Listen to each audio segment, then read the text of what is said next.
Hi, this is Emma from Centred Within, and this is Animal Magic. Now, I've come on today to talk briefly about what it's like to have a puppy. And the reason why I'm talking about it because my mentor's just got a puppy, and I've been speaking to a woman up the road who has a puppy, and very much like a kitten as well. Because when you have anything that joins your family unit or your home or your space, it creates a change in energy. Now, when you have animals that really rely on you, now this can be any animal, but the reason why I'm referring to the kitten and the puppy is because they're directly in your home. Whereas a horse, they'll be in a stable, although there is elements of work and there is a change to your day.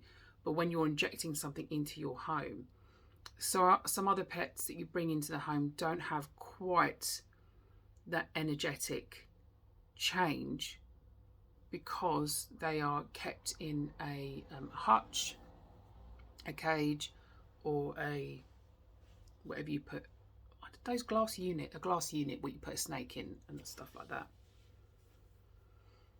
A puppy and a kin runs free, and they're doing their thing. They're going to the toilet everywhere.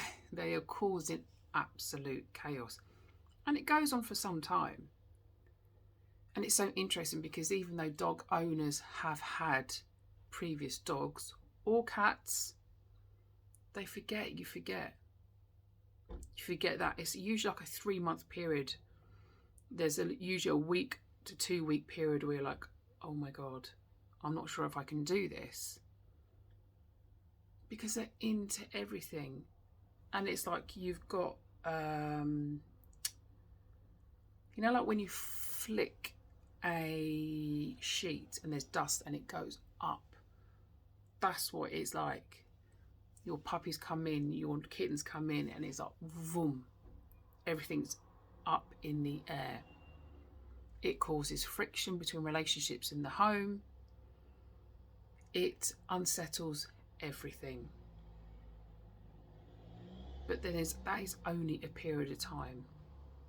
Now, within that time, it's really good to get support from a friend.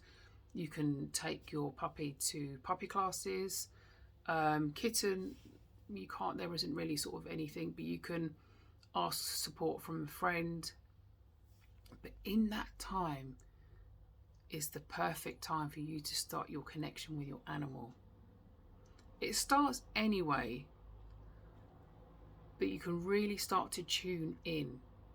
Because what they're looking for, they've just come from their mother, where there's been this intuitive connection, this real sort of raw connection that is just, the mother teaches them to do this, that, and the other. And then they're plucked and put into this human world. And they're having the best time ever. The best time. But also as well, they're looking for guidance, they're looking for support. And then we think we don't know, but we do know. We know a lot more than we give ourselves credit for. Okay, if it's the first time ever, you may have less, have less awareness. But if you've done it before, you've got that skill there. It's just harnessing that connection. It's building into that connection. It's looking at that connection. And their attention span is like that. So whatever you do is like that as well. You can't do anything for a long period of time. It's like quick. They're looking for a leader, even at that young age. Of course they're going to test the boundaries. Of course they're going to do this. They'll do that with their mother. Anyway, naturally. What comes after that period of time is so beautiful. But if you start working on that connection right from the get-go, it builds and blossoms so quickly and it grows in such strength.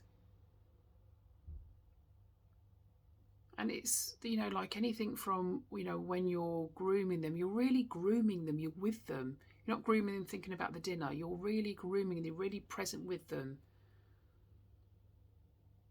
You open up to receive the messages from them.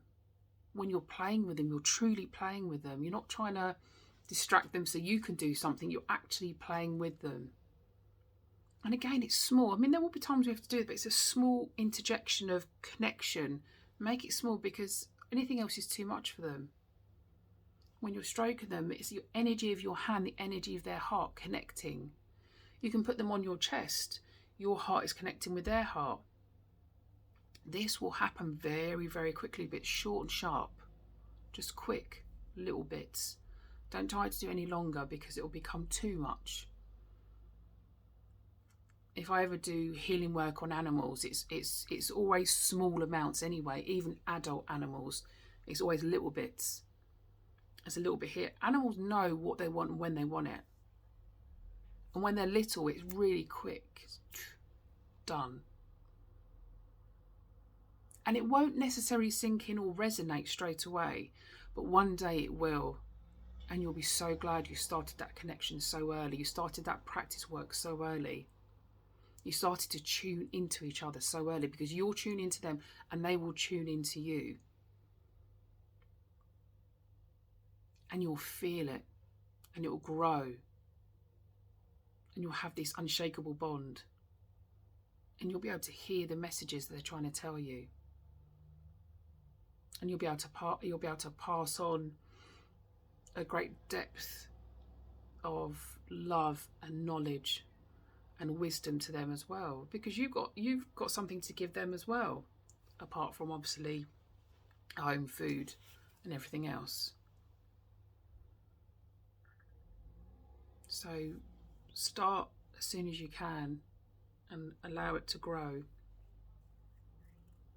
I'm just seeing if there's anything else that needs to come through. No, that's it. This is part of what I do. I do animal healing, but my animal connection work is building the connection that you have between your animal, showing you the connection that you have, ways of working to strengthen that connection, to understand it. I also do animal healing as well, and I do psychic readings for animals. You'll see it on my YouTube channel, but it's this connection. I work with you and your animal, looking at the connection that you have, giving you ways to build on it, understand it, expand it. The animal healings, I tend to just work with the animal connection. I work with you and the animal.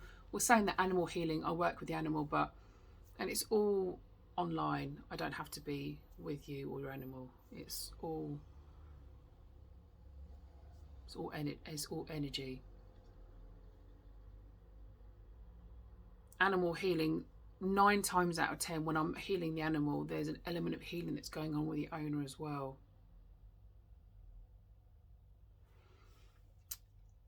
And psychic readings, there's just a roadmap. There's just some messages that need to be, because part of my gift, part of what I do, I hear what the animals have to say and I pass the message on as well.